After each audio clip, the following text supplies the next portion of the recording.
What if everything you believed about the world was wrong? Not just one or two things, everything. And what if discovering the truth meant losing everyone you loved? That's the true story of Tara Westover. The book I'm breaking down today is Educated, a memoir by Tara Westover. Born in rural Idaho to survivalist parents, Tara never set foot in a classroom until she was 17. No school, no doctor visits. Her world was a mountain, a junkyard, and her father's extreme beliefs.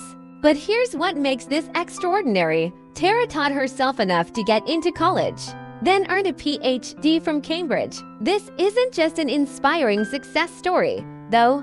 It's about the brutal cost of transformation, what you have to give up to become someone new.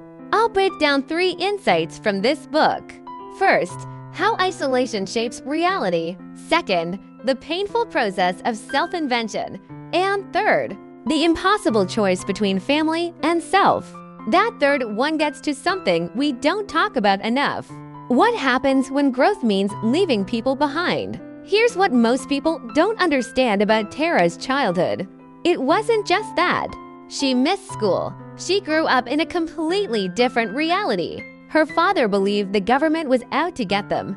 He stockpiled weapons for the end of days. He refused to send his kids to school. He thought it was government brainwashing.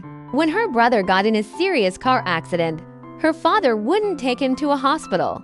Her mother treated injuries with herbal remedies, no matter how severe.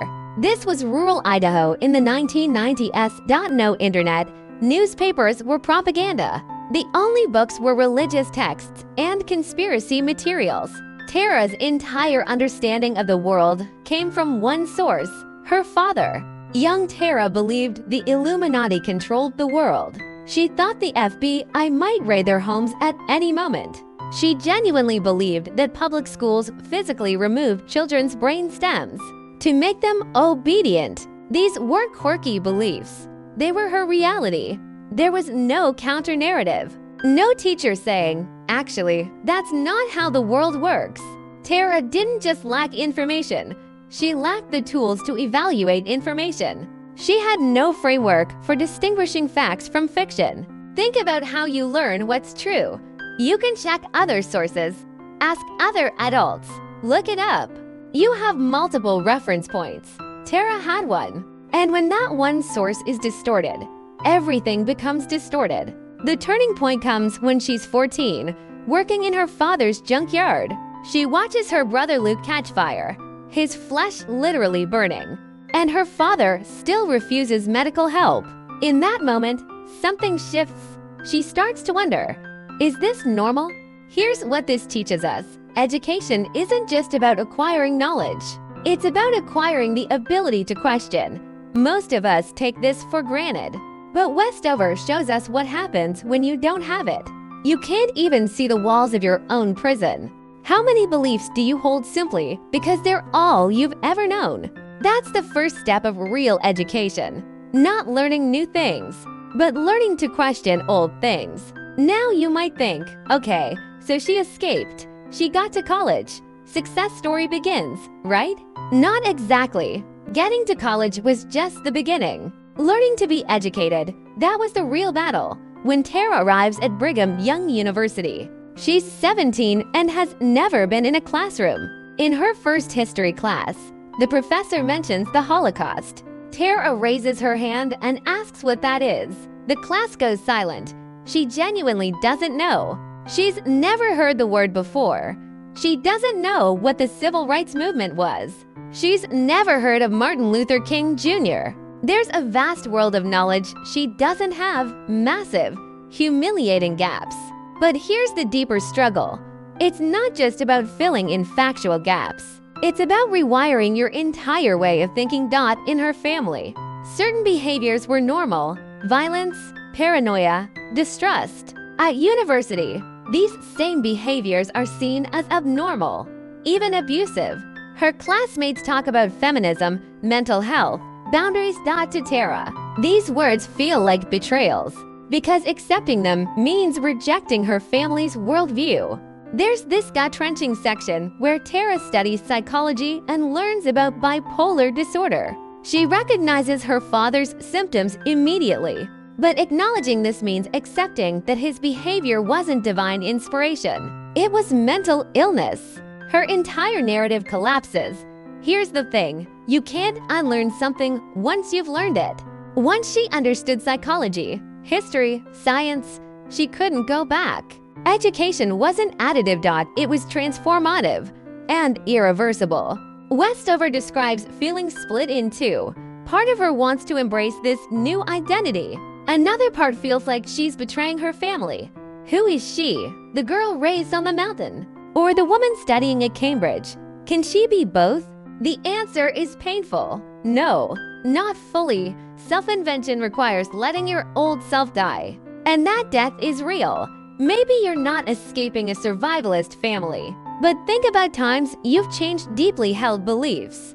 That disorientation Tara describes, that sense of not knowing who you are anymore, that's real. And it's necessary. Growth isn't comfortable. It's the death and rebirth of the self. Are you willing to let your old self die to become someone new?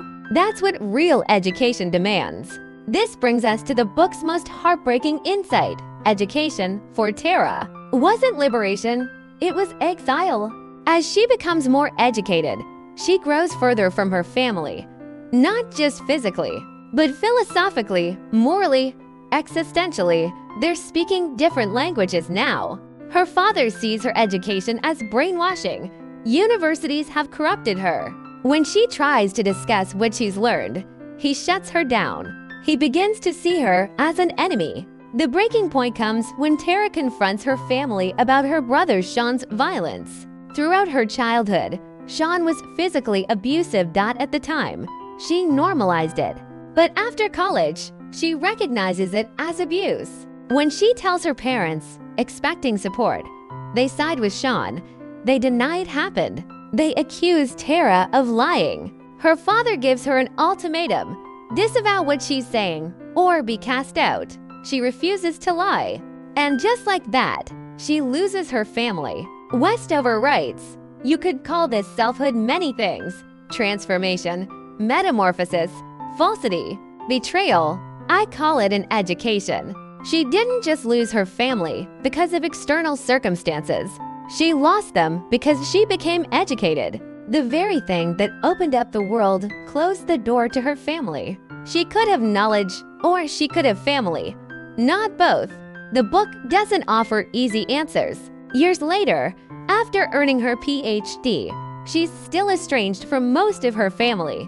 There's no happy ending. The rift is permanent. What Westover forces us to confront: sometimes growth means loss, real loss, permanent separation. We celebrate self-improvement, but we rarely acknowledge the casualties.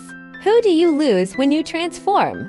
Thinking about going to college and realizing you can't connect with old friends anymore, or changing your beliefs and feelings alienated from family, or leaving a religion and losing your community.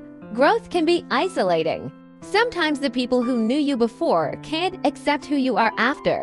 Here's the hard truth: you can't always bring everyone with you. Some people will stay where they are, and you have to decide: do you stay with them, or do you keep growing? Are there people holding you back because they need you to stay the same? Are you growing in ways that require leaving people behind? These are brutal questions, but they're the questions real education forces you to ask. Tara chose knowledge. She chose self. And she paid for it with family. At its core, educated isn't about education in the traditional sense. It's about the journey from oneself to another, and the violence of that transformation. Tara learned to see her own life from the outside. She learned that her father's behavior wasn't divine wisdom. It was delusion. She learned that her family's isolation wasn't protection. It was imprisonment. But knowledge came with a price. She gained a PhD from Cambridge. She lost her father. That's the trade she made. The book doesn't pretend it was worth it in any simple way. It was necessary, but it was also devastating. My biggest takeaway: transformation is trauma. Becoming someone new requires killing who you were. And that process isn't beautiful in the moment. It's terrifying and lonely. The triumph comes later, if at all. But the loss, that's immediate. That's permanent. If you're going through your own transformation right now, whether it's education, therapy, leaving a relationship, questioning beliefs, this book will validate something. It's okay that it hurts. That's what growth feels like. Not empowerment. Just this devastating sense of becoming a stranger to yourself and everyone who knew you before. Have you ever had to choose between growth and belonging? Between becoming who you could be and staying connected to where you came from? Drop a comment. I'd love to hear your story. I'm breaking down books that change how you see the world. Educated is one of the most powerful I've encountered. See you in the next one.